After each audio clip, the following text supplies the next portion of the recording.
My name is Brianna Mercer, and I have endured 32 years in a patriarchal family. 3 weeks ago, after parents passed, my brother kicked me out of the house. He looked me in the eye and said, "Dad decided a long time ago, sons inherit everything. Daughters? Daughters get nothing.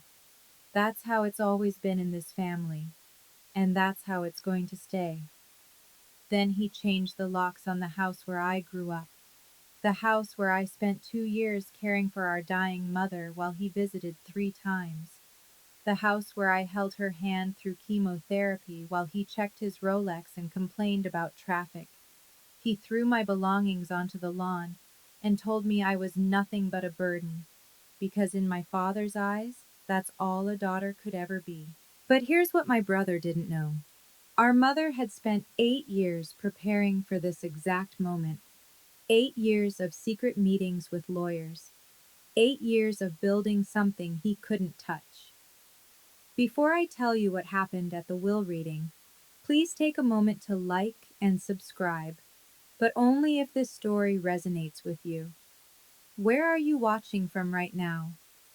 Drop your location and local time in the comments. Now let me tell you how a worthless daughter ended up with everything. To understand what Marcus did, you need to understand the Mercer family. My father, Robert Mercer, built his life around one unshakable belief: sons carry the family forward.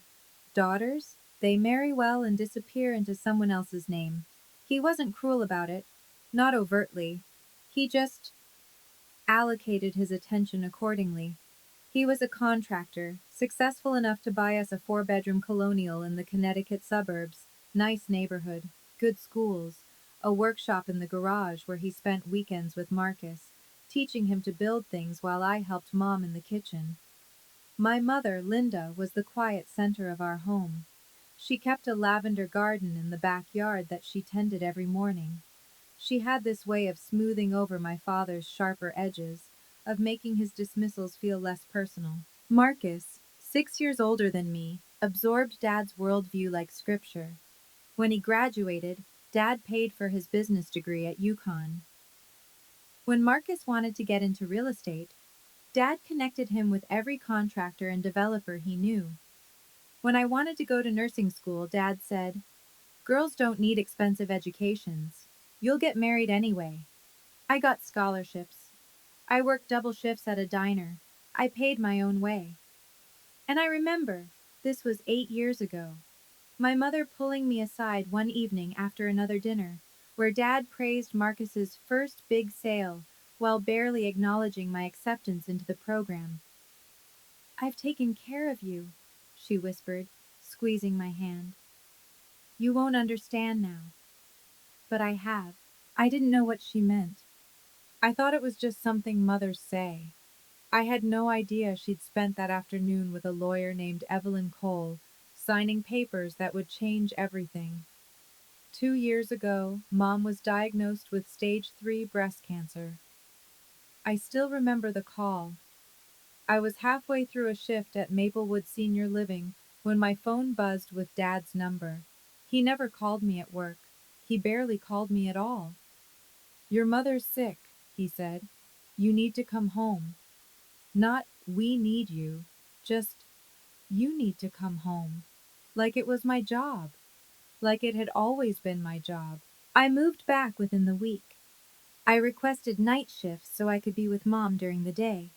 Chemotherapy appointments, radiation sessions, the slow deterioration that cancer brings. My paycheck dropped by 20%, but I didn't care. This was my mother. Marcus visited 3 times in 2 years. 3. Each visit lasted less than an hour. He'd sweep in wearing his Hugo Boss suits, kiss Mom's forehead, check his Rolex, and leave. Victoria, his wife, came once and spent the entire time photographing the house for memories, while barely looking at Mom. Dad never acknowledged what I was doing. In his mind, this was simply what daughters did. But Mom knew. She started meeting with someone once a month, A lawyer, she said, for insurance paperwork. I'd drive her to an office in Hartford, wait in the car, and drive her home. She always seemed lighter afterward, like she'd set something down she'd been carrying too long. You're such a good girl, she told me one night when I was helping her into bed. Whatever happens, Brianna, remember that you did everything right.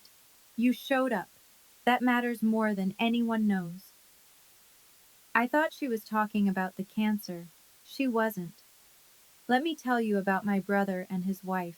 Marcus and Victoria lived in Greenwich, a 5-bedroom house in a neighborhood where the mailboxes probably cost more than my car. Victoria called herself a socialite, which, as far as I could tell, meant she attended gallery openings and posted photos of her Chanel bags on Instagram. She looked at me like I was something that needed to be cleaned up. Actually, no. She looked at me like she didn't see me at all. I was staff, background noise. Brianna, she said at Thanksgiving 2 years ago, the last one with Mom well enough to cook, have you ever thought about doing something with more upward mobility? You can't wipe old people's bottoms forever. Mom's hand tightened on her fork. I'm a registered nurse, I said quietly. I help people. Victoria's laugh was a delicate, dismissive thing. Of course you do. But the moment that stayed with me came later that night. I'd gone to the kitchen for water and heard Marcus and Victoria in the hallway. Don't worry about her, Marcus said. Dad's already promised everything to me. Has been for years. She's not getting anything. She's just here to play nurse until Mom's gone. Then she can disappear back into whatever sad little life she has. Good, Victoria whispered back. We need this, Marcus. We really need this. I stood frozen behind the kitchen door, water glass in hand. Something was wrong. I didn't know what. But the desperation in Victoria's voice didn't match the Greenwich lifestyle. The designer clothes, the casual superiority. I went back to bed and told myself it didn't matter. I had no idea how much it would. 6 weeks ago, my mother was declared cancer-free. I remember crying in the oncologist's office. 2 years of fear, of watching her shrink and pale and fight. And she'd won. We went out for lunch at her favorite cafe, and she ordered a glass of champagne for the first time since her diagnosis. I want to visit my mother, she said, meaning Grandma Eleanor, who lived at an assisted living facility in Connecticut. Your father's been promising to drive me for months. 4 weeks ago, they finally went. They never came back. A truck driver fell asleep on I-95. The police said it was instant. They said they didn't suffer. I don't know if that's true. I don't know if anyone says anything else. I was working the night shift when I got the call. I remember walking to the stairwell because I couldn't breathe in the hallway, and sitting on the cold concrete steps, my phone on the floor where I dropped it, the Connecticut State Police still on the line, asking if I was there. I don't remember what I said. I don't remember driving home. I remember the smell of Mom's lavender garden when I finally pulled into the driveway at 3 a.m., and I remember thinking she would never tend it again. The funeral was 4 days later. St. Andrew's Episcopal, the church where my parents got married. 80 people came. Marcus gave the eulogy. He talked about Dad for 7 minutes. He mentioned Mom's name twice. And before the reception ended, while I was still accepting condolences from people who remembered my mother far better than my brother seemed to, Marcus pulled me aside. We need to talk, he said, about the house. The funeral flowers were still fresh when my brother informed me I no longer had a home. You need to clear out your things by the end of the week, Marcus said, his voice low enough that the other mourners couldn't hear. We were standing in the church vestibule, the stained glass casting colored shadows across his face. The house is mine now. Dad made that clear years ago. I stared at him. My black dress still had a tissue tucked in the sleeve from crying during the service. Marcus, we haven't even read the will yet. The will is just a formality. He straightened his tie. Hermes, I noticed absently. You know how Dad felt. Sons inherit. That's how it's always been. You should be grateful I'm giving you a week. Grateful? The word came out strangled. Look. He softened his voice into something that might have sounded reasonable to anyone who didn't know him. I understand this is hard. You've been living there, taking care of things. But that was your choice. You could have had a real career, a real life. Instead, you chose to play nurse. That's not my fault. Behind him, Victoria was checking her phone, already bored. That's not.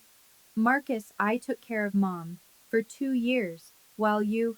While I what? His eyes went hard. While I built something? While I made something of myself? Don't pretend wiping bedpans is the same as running a business, Brianna. We both know what you are.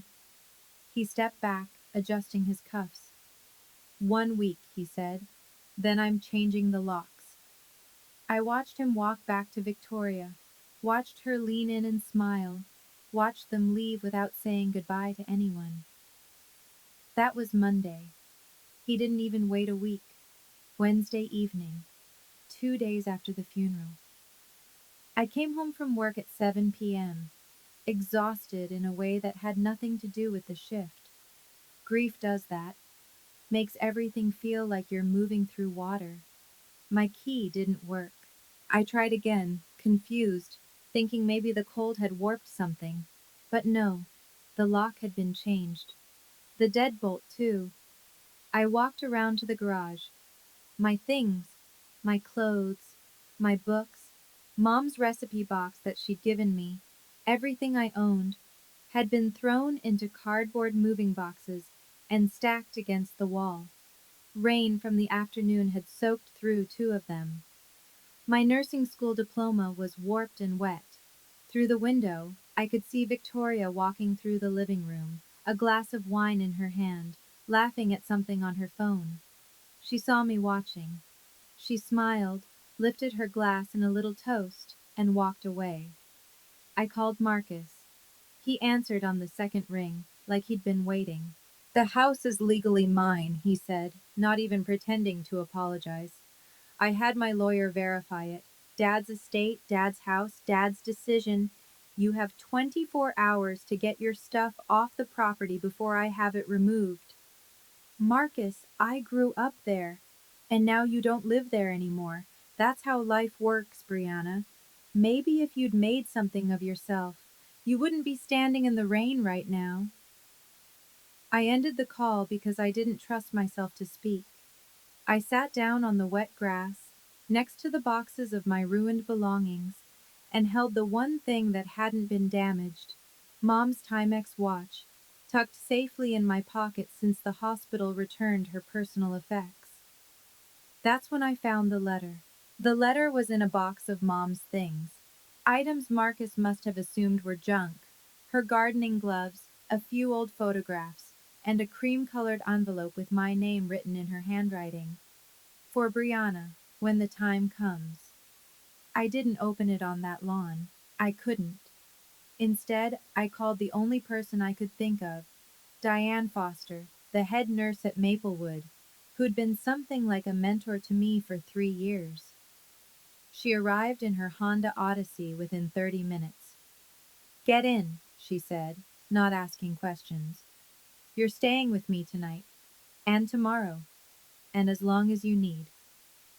Her apartment was small, 2 bedrooms in a Hartford complex that had seen better days, but it was warm and dry. And when she handed me a cup of tea and a blanket, I finally let myself cry. Later, when I could breathe again, I opened Mom's letter. Her handwriting was shaky. She must have written it during chemo, when her hands trembled constantly. My darling Brianna, if you're reading this, then what I feared has happened. Your father and your brother have shown you exactly who they are. I want you to know I saw it.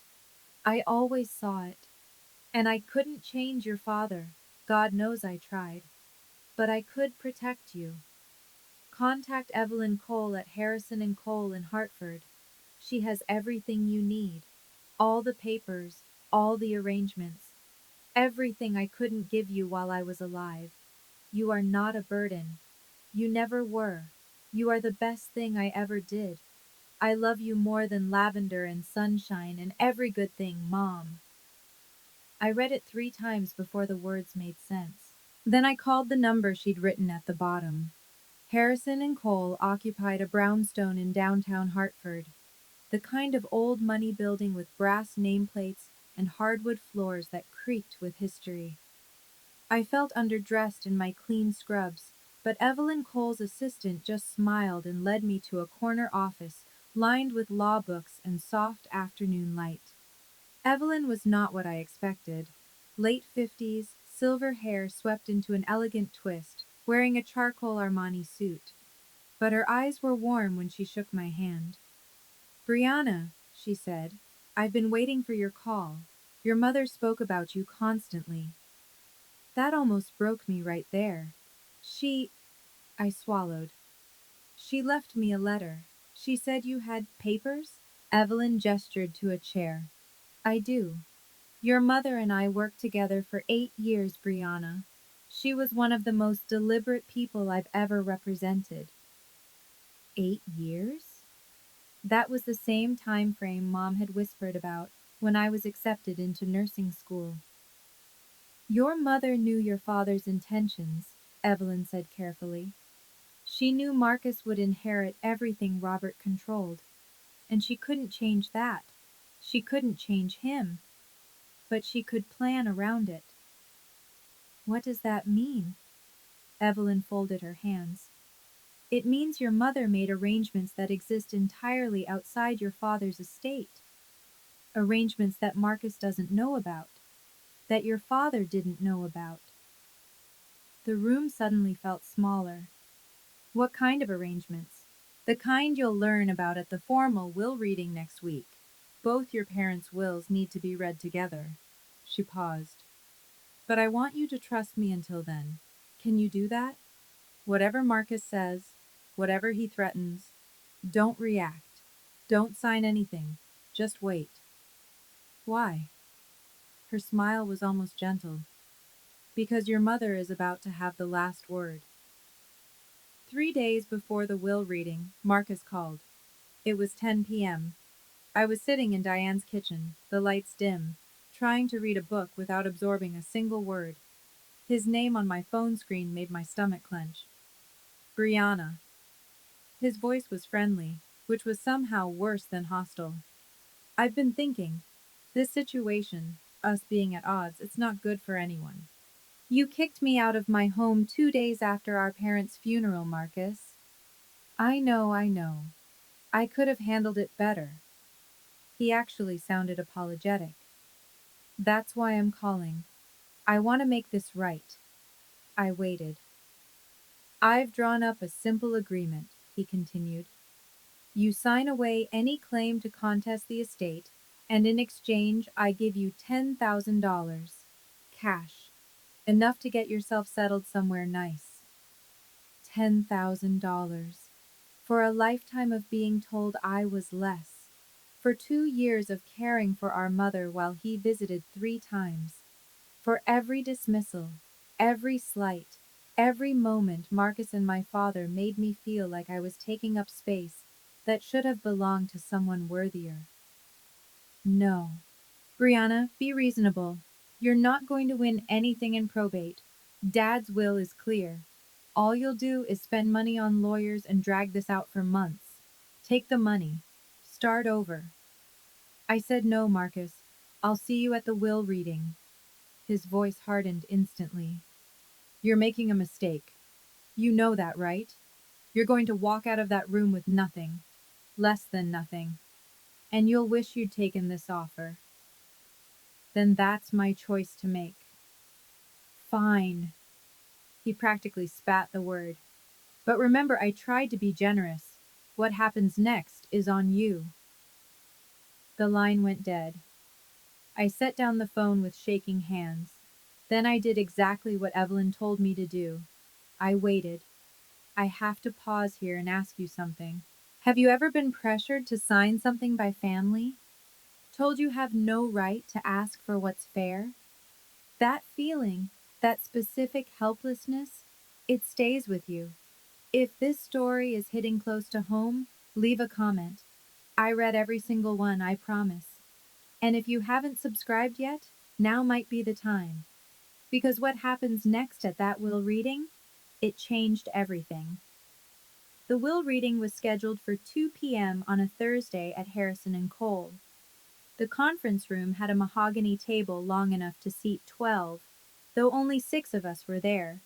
Marcus, Victoria, me, Evelyn Cole, her assistant who would serve as witness, and, to Marcus's visible surprise, my grandmother. Eleanor. Marcus's smile faltered when Grandma walked in. I didn't know you were coming.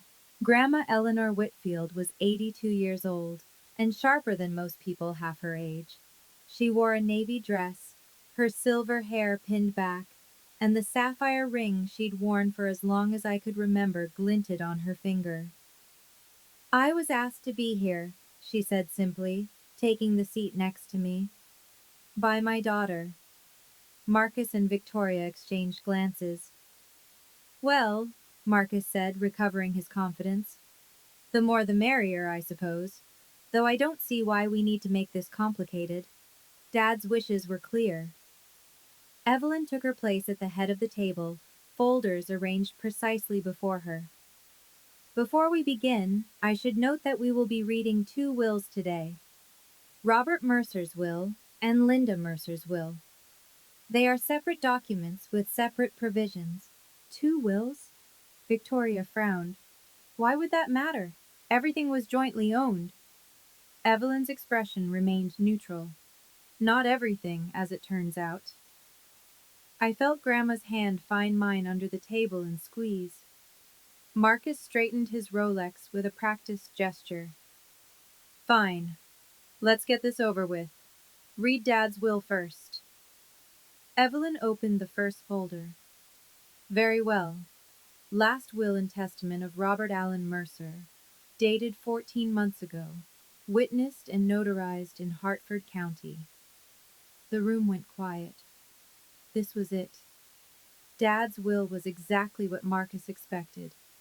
Evelyn read through the standard provisions, executor appointments, debt payments, funeral instructions, before reaching the distribution of assets. To my son, Marcus Robert Mercer, I leave 70% of my personal assets, including my vehicle, my workshop tools and equipment, and my share of all financial accounts held jointly with my wife. Marcus nodded slowly, satisfaction spreading across his features. To my daughter, Brianna Lynn Mercer, I leave 30% of my remaining personal assets. 30% of remaining assets, Victoria murmured, doing the math. After debts and expenses, so basically nothing. That's not, I started. It's fine, Marcus cut in, magnanimous now. Dad's accounts totaled about $80,000. You'll get something, Brianna. Maybe 24,000 after everything's settled. He smiled at me like he was doing me a favor. That's more than I expected Dad to leave you, honestly. Marcus, Grandma said quietly, perhaps you could let the lawyer finish. What's left to finish? He leaned back in his chair, one arm draped over the backrest. The house was Dad's. The money was Dad's.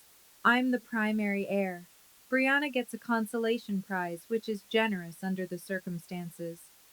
Victoria pulled out her phone, probably already composing a post about her inheritance.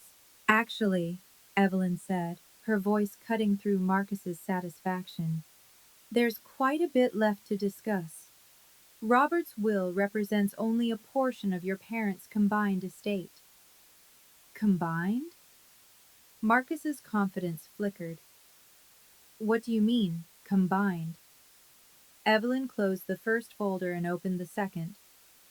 Your mother's estate is separate, and significantly larger than your father's. The room went very still. Marcus stopped smiling. Wait. Marcus held up a hand. Mom didn't have her own estate. She was a housewife. Everything she had came from Dad. That's not accurate, Evelyn said calmly. It is accurate. I know my own family. Marcus stood up, as if the height would give him authority. Whatever you're about to read, whatever little savings account Mom might have had, it doesn't change anything. Dad made his wishes clear for decades. The son inherits. The daughter takes what she's given and is grateful for it. He turned to me, and the venom was back. This is what I was trying to spare you, Brianna. This embarrassment. You're sitting here hoping Mom left you something. What, her jewelry? Her recipe cards? It doesn't matter. The house is still Dad's. The real money is still Dad's. And you're still the same person you've always been. Marcus, Grandma said, her voice low with warning. He ignored her. I hope you enjoy being homeless, Brianna, because I made sure you have nothing to fall back on. No home, no family support, nothing. Maybe next time you'll think twice before. Mr. Mercer, Evelyn's voice was steel. Sit down. The command was so unexpected that Marcus actually obeyed, dropping back into his chair. I understand you have opinions about how your parents' assets should be distributed, Evelyn continued. But this is a legal proceeding, not a family argument. Your mother's will contains specific provisions that supersede your assumptions. If you interrupt again, I will ask you to leave and receive the information in writing. Victoria grabbed Marcus's arm, whispering something urgent. He sat back, jaw tight. Evelyn picked up the second folder. And now, she said, we address the matter of Linda Mercer's estate, including the final section your mother specifically asked me to read aloud. For one terrible moment, I doubted everything. Marcus's words echoed in my head. Mom was a housewife. Everything she had came from Dad. What if he was right? What if the letter, the lawyer, the promises, what if it was all just a mother trying to comfort a daughter she knew would be left behind? I looked down at the Timex watch on my wrist. Mom's watch. The leather was cracked, the face scratched from years of wear. She could have afforded something nicer. I knew that now. But she wore this one every day until the day she died. What did she really leave me? Victoria was whispering to Marcus, her manicured nails tapping against the table. She probably just has some life insurance or something. A few $1,000s. Nothing that changes our situation. Our situation. The phrase caught my attention. What situation? Grandma's hand was still in mine under the table. I felt her squeeze again, firmer this time, as if she could sense my wavering. Brianna, she murmured, so quietly only I could hear. Your mother was the smartest woman I ever raised. Trust her. I looked at Evelyn, who was watching me with an expression I couldn't quite read. Patient. Almost anticipatory. I'm ready, I said. Marcus snorted. Ready for disappointment. Victoria laughed. Evelyn ignored them both. She opened the folder and removed several documents. I could see official seals, notarized stamps, pages dense with legal text. Last will and testament of Linda Eleanor Mercer, she began. Updated 18 months ago. Witnessed by myself and a notary public of Hartford County. The testator was evaluated by Dr. Sarah Hammond, a board-certified psychiatrist, and declared fully competent to execute this document. She looked directly at Marcus. The first item is a letter Mrs. Mercer requested I read aloud to all present. Marcus shifted in his seat. 18 months ago? Mom was in the middle of chemo 18 months ago.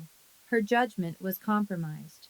I anticipated that concern, Evelyn replied, her tone even.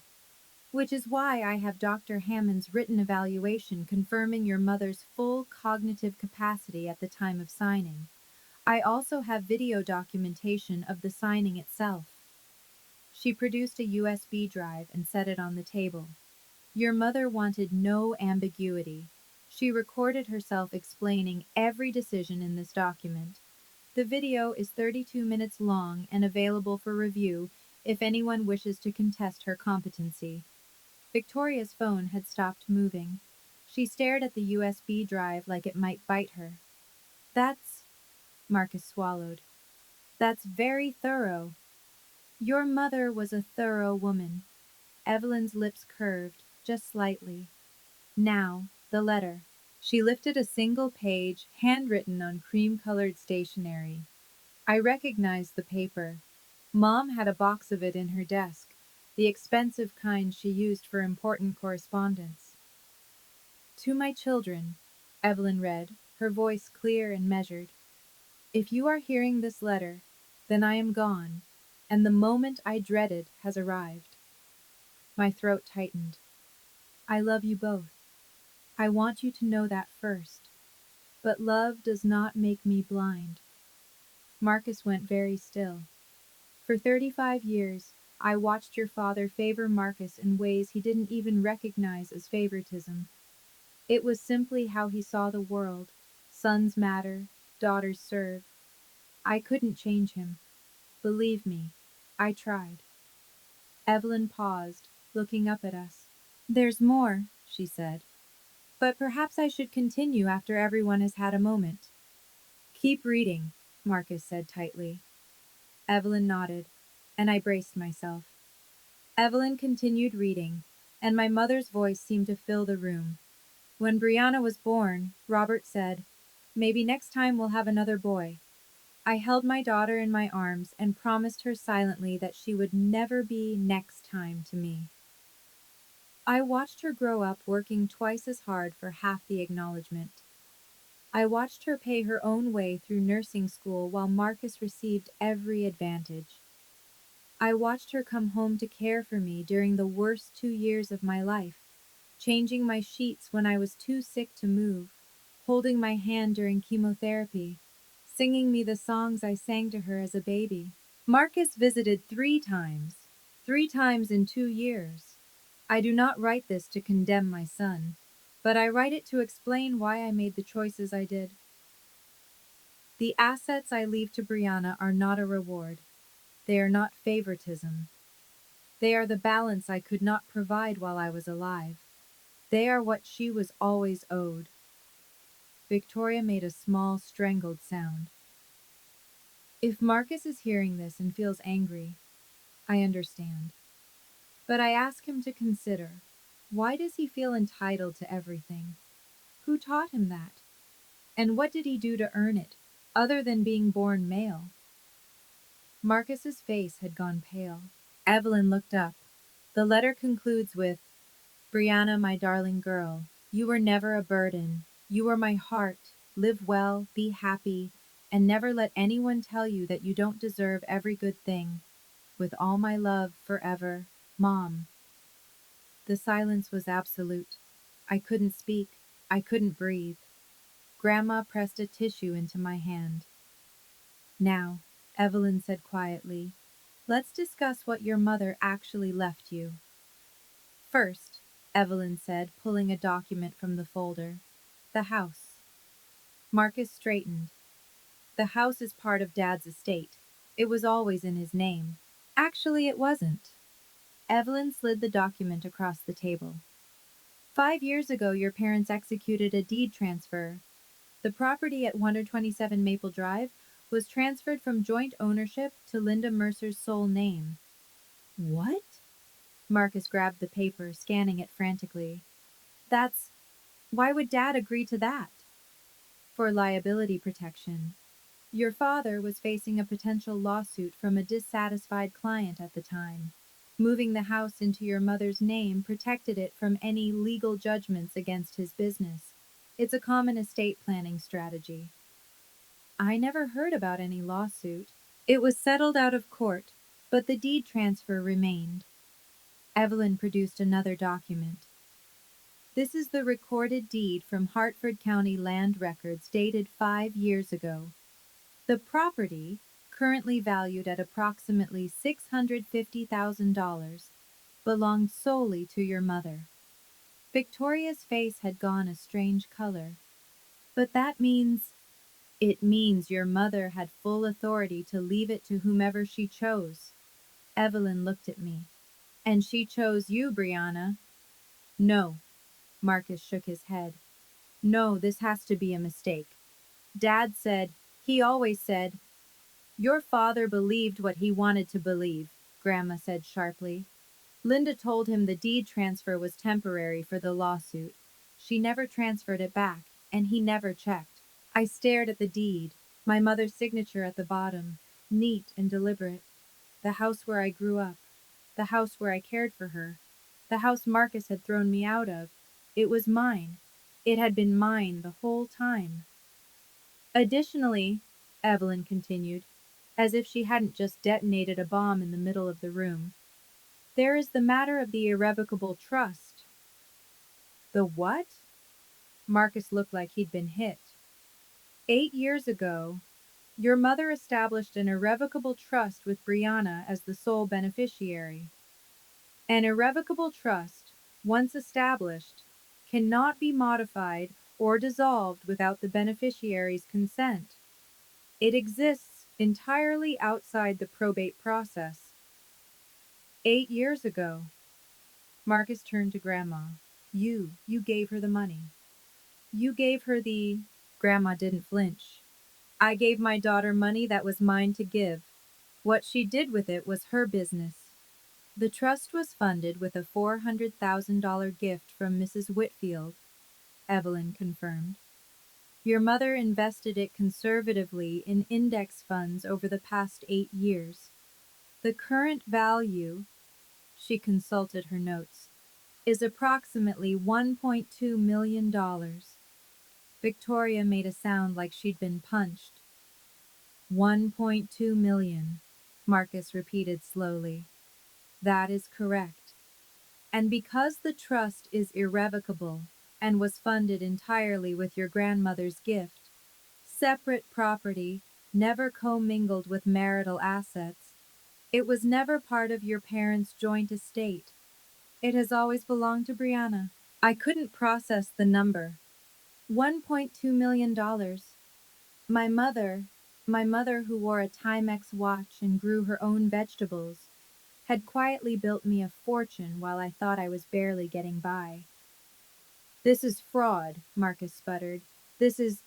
Dad didn't know about this. He would never have... Your father's knowledge is irrelevant, Evelyn said calmly. The trust was legally established with funds that were never his. He had no claim to it, and neither do you. The USB drive sat on the table, untouched. 32 minutes of my mother, explaining why she'd done what she did. There is one final asset, Evelyn said. Marcus looked like he might be sick. Victoria's grip on his arm had turned white-knuckled. Your mother held a life insurance policy with Northwestern Mutual, valued at $500,000. The beneficiary was designated as, she paused, Brianna Lynn Mercer, solely. Mom had life insurance? I hadn't known. I hadn't known any of this. She purchased it 12 years ago when you were 16. She paid the premiums from her personal account, money your grandmother sent her annually as gifts. Your father was never a named beneficiary. But I'm her son, Marcus said. And there was something desperate in his voice now, something cracked. I'm her firstborn. She can't just leave me nothing. She can't. She didn't leave you nothing, Mr. Mercer. Evelyn pulled out a final page. Your mother's will specifies that you are to receive her personal effects, photograph albums, her jewelry collection, and a letter she wrote specifically for you. A letter? Marcus laughed, but it was hollow. She leaves Brianna millions, and I get a letter. And the jewelry has meaningful pieces, Evelyn offered. I don't want her jewelry. Marcus slammed his palm on the table. Victoria jumped. I want what I was promised. I want what I earned. What you earned. I spoke before I could stop myself. The words came out quiet, but they filled the room. You visited Mom 3 times in 2 years, Marcus. 3 times. You told me I was nothing but a burden while I was holding her hand through chemotherapy. What exactly did you earn? He stared at me. I stared back. Let's discuss the total figures, Evelyn said, and I could hear the faintest satisfaction in her professional tone. This is contested. Marcus stood up so fast his chair nearly toppled. I'm contesting all of it. Mom wasn't in her right mind. The chemo, the medication. She couldn't have made these decisions rationally. Evelyn remained seated. As I mentioned, your mother underwent a cognitive evaluation by Dr. Sarah Hammond, a board-certified psychiatrist unaffiliated with her medical treatment. The evaluation concluded that Mrs. Mercer was fully competent and understood the nature and consequences of her decisions. Psychiatrists can be wrong. Additionally, the signing of her will was recorded on video. Evelyn tapped the USB drive. In it, your mother clearly articulates her reasons for each bequest. She also directly addresses the possibility that you might contest and explains why such a contest would fail. Marcus's jaw worked. Furthermore, Evelyn continued, the irrevocable trust and life insurance beneficiary designations are not subject to will contests. They are independent legal instruments that bypass probate entirely. You have no standing to challenge them. There has to be something. If you wish to contest your father's will, you may do so, though I'd advise consulting with your own counsel about the costs versus the potential recovery. As for your mother's arrangements, Evelyn's gaze was level. She anticipated your objections, Mr. Mercer. She spent 8 years making sure everything was ironclad. Grandma Eleanor spoke up. My daughter didn't do this out of spite, Marcus. She did it because she knew, we all knew, that without protection Brianna would receive nothing, and Brianna deserved better than nothing. Marcus turned to Grandma, his face contorted. You helped her hide this. You helped her cut me out. I helped her protect her daughter, Grandma said simply. The same thing any mother would do. Marcus had no answer to that. Victoria broke first. This is insane. She stood up, her careful composure finally shattering. She's a nurse. She wipes old people's behinds for a living, and she gets $2 million while you what, Mrs. Mercer? Evelyn asked mildly. Victoria's mouth opened and closed. She'd said too much and she knew it. While you're about to lose your house in Greenwich? Grandma said. Her voice was quiet, but it cut through the room. Did you think we didn't know about Marcus's failed investment? The $400,000 loss? The foreclosure notices? Marcus went white. How do you? Linda knew, Grandma said. She knew about the debts, the bad deals, the desperation. She knew you were counting on this inheritance to bail you out. That's why she made sure you couldn't touch what she'd built for Brianna. I looked at my brother, really looked at him for the first time in years. The Rolex, the Hugo Boss suit, the BMW in the parking lot. All of it was scaffolding, I realized. A facade built on credit and promises and the assumption that our parents' money would always be there to catch him. You were planning to take everything, I said slowly. Not because you needed it, because you were drowning. I'm not drowning, Marcus snapped. I had a setback, that's all. A temporary setback that Dad's estate would have saved you, I finished. Except the estate wasn't what you thought it was. Victoria sank back into her chair, mascara starting to smear. You spent your whole life being told you deserved everything, I said. And you never stopped to wonder if that was actually true. Marcus didn't respond. He couldn't. I want to stop here for a moment. I know some of you are watching and thinking, why would Victoria say that out loud?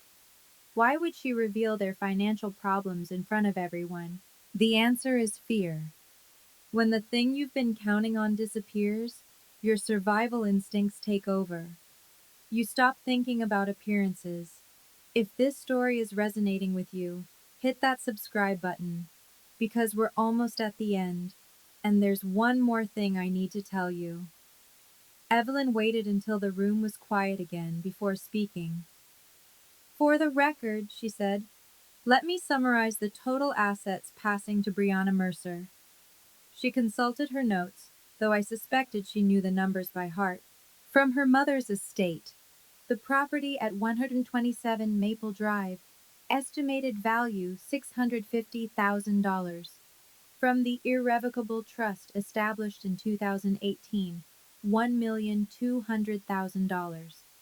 From the Northwestern Mutual Life Insurance Policy, $500,000. She looked up. Additionally, from her father's estate, 30% of remaining liquid assets, approximately $24,000. Victoria's breathing had gone shallow. The total, Evelyn continued, her voice measured and professional, is approximately $2.374 million. The number hung in the air. 2.374 million. My mother, who grew vegetables and wore a Timex watch and never bought anything she didn't need, had left me nearly $2.5 million. Marcus made a strange sound. He was gripping the edge of the table, his knuckles bone white, his face the color of old paper. He tried to stand, maybe to protest, maybe to leave. And then his eyes rolled back and he crumpled.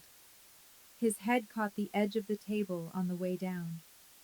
Victoria screamed. Evelyn's assistant was already moving, calling 911, checking his pulse. I sat frozen, watching my brother unconscious on the carpet of a law office, brought down by numbers on a page. He's breathing, the assistant reported. Pulse is steady, probably just fainted. Grandma squeezed my hand, squeezed my. Your mother would be proud of you, she said softly. Not for the money, for who you've become despite all of it. I couldn't answer. I was still trying to understand. The paramedics said it was syncope, a sudden drop in blood pressure triggered by shock. Nothing dangerous, just his body's way of processing what his mind couldn't accept. They bandaged the small cut on his forehead and recommended he see his doctor, but he refused transport. 20 minutes after collapsing, Marcus was back in his chair, pale and unsteady, Victoria hovering over him like he might shatter. He looked at me. You knew, he said hoarsely. You knew about all of this. I didn't. I meant it. Not until a few days ago.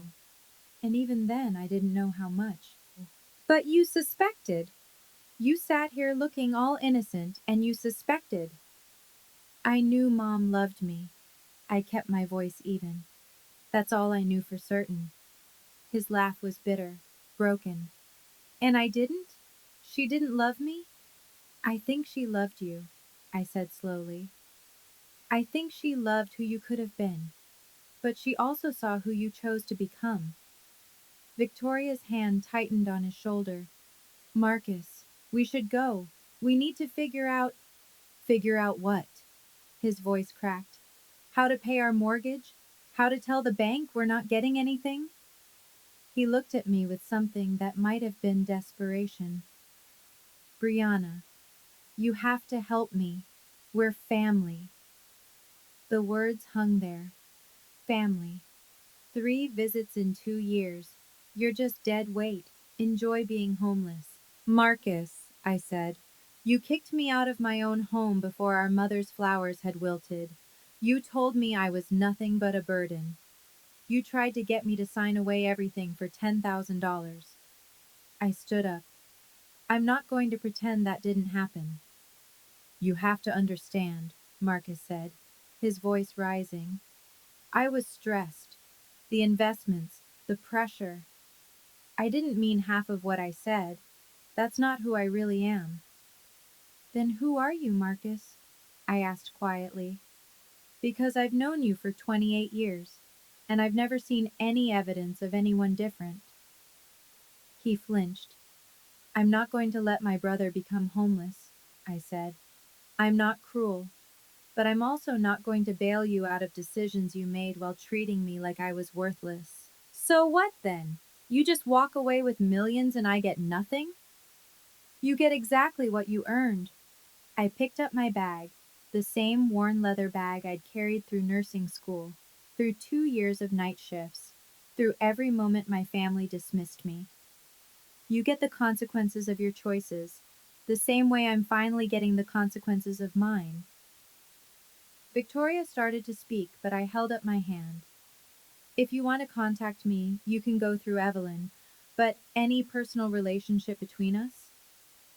I looked at my brother, this man I'd grown up with, who'd held my hand at our first day of school, who'd become someone I barely recognized. That's going to take time, a lot of time, and honestly, I don't know if we'll ever get there.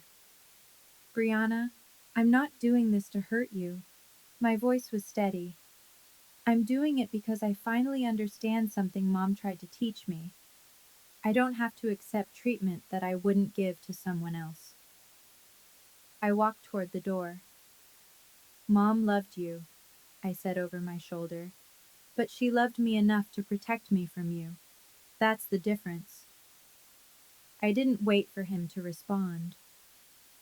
Grandma followed me out to the hallway. Wait, she said, catching my arm. I have something for you. She reached into her purse and withdrew a small velvet box, navy blue, worn soft at the corners.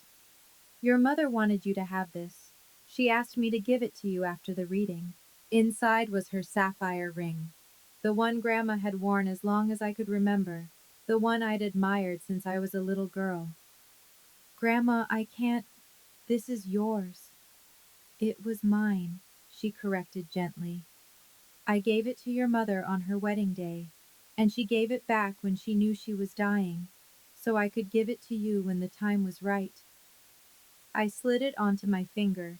It fit perfectly. There's something else you should know, Grandma said. Something even your mother didn't put in the will. I looked up. Linda wanted to leave your father, years ago, before you were born. But then she got pregnant with Marcus and she stayed. She stayed for you kids. I never knew. No one did. She made the best of it. But she always regretted that she couldn't give you a different childhood. Grandma's eyes were bright with unshed tears. The trust, the insurance, all of it. It was her way of giving you the freedom she never had. The freedom to walk away from people who don't value you. I hugged her, this tiny woman who had helped my mother plan for 8 years to give me a future. Thank you, I whispered. Don't thank me, she said. Just live well. That's all your mother ever wanted.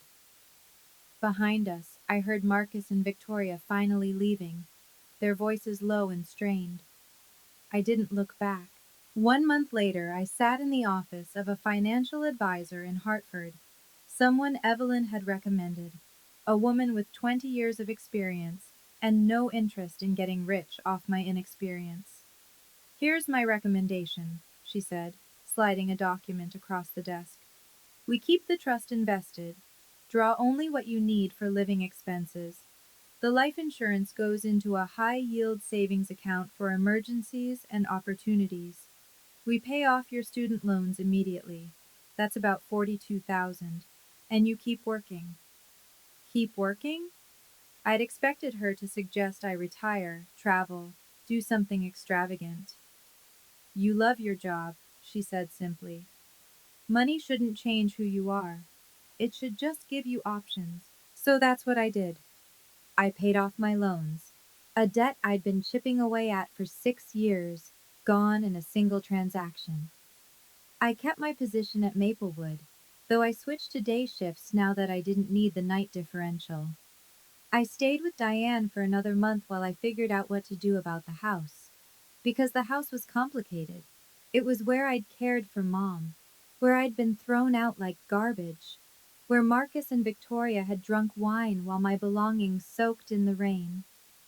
It was also the place where Mom had grown her lavender garden, where she'd tucked me in at night, where she'd quietly met with lawyers and built a future I never knew existed. I wasn't ready to live there, not yet, but I wasn't ready to sell it either. Rent it, Diane suggested one evening. Let it pay for itself while you figure things out. There's no rush. She was right. For the first time in my life, there was no rush. I had time now. Mom had given me that. 3 months after the will reading, Grandma called me with news. Marcus had to sell the Greenwich house, she said. Victoria filed for divorce last week. I was at work, on my break, sitting in the same stairwell where I'd learned our parents were dead. Strange how places accumulate moments.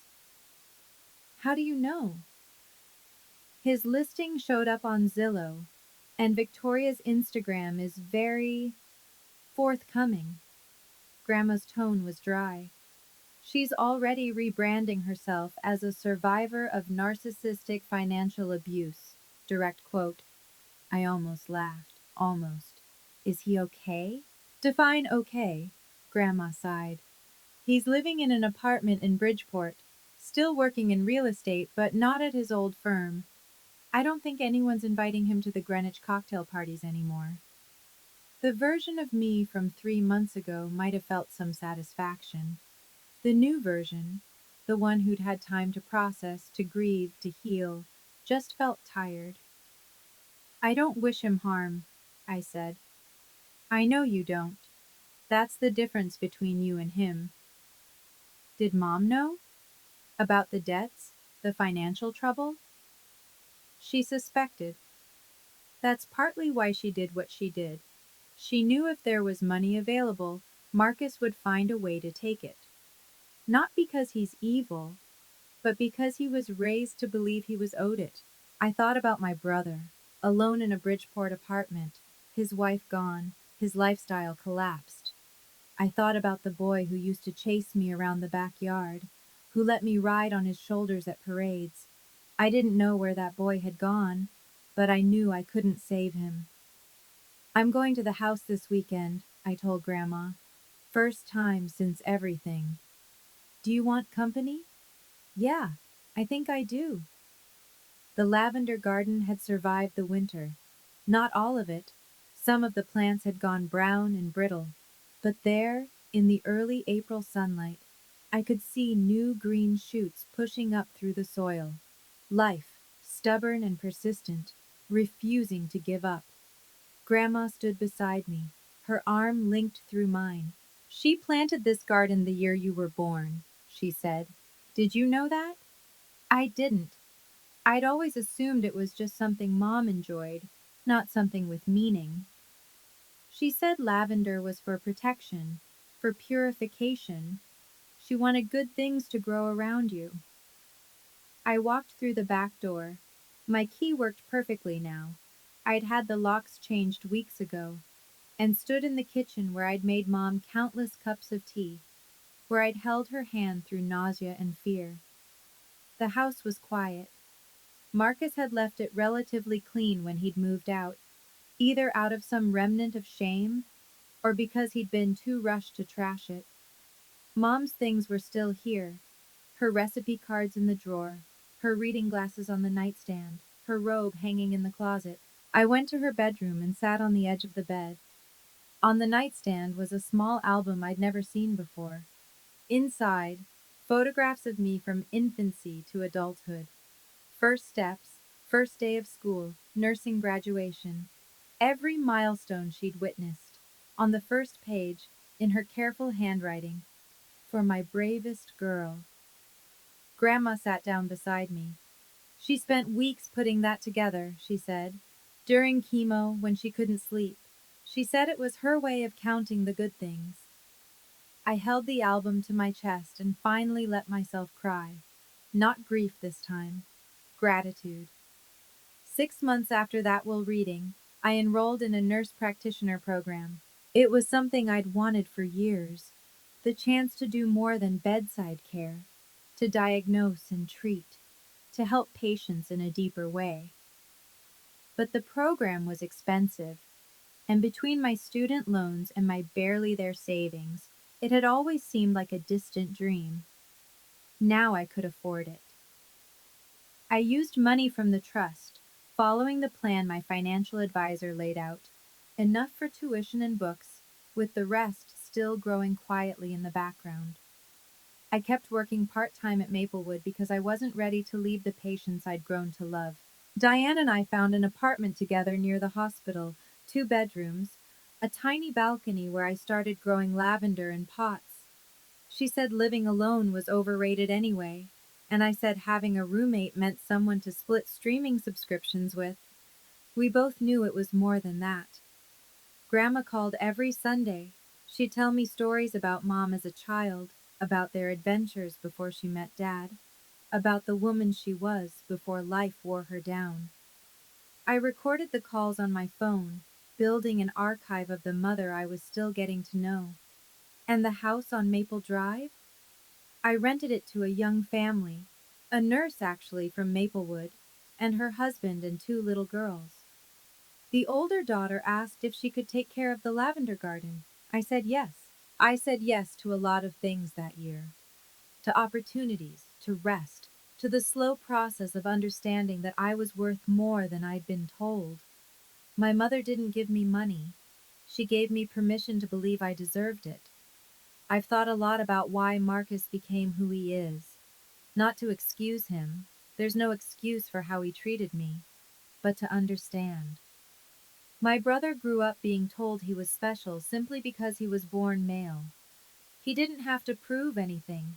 The world was his by default. So he never developed the muscles for empathy, for earning what he had, for recognizing that other people's needs mattered as much as his own. Psychologists call it entitlement, the belief that you deserve things without effort. It's not born, it's taught.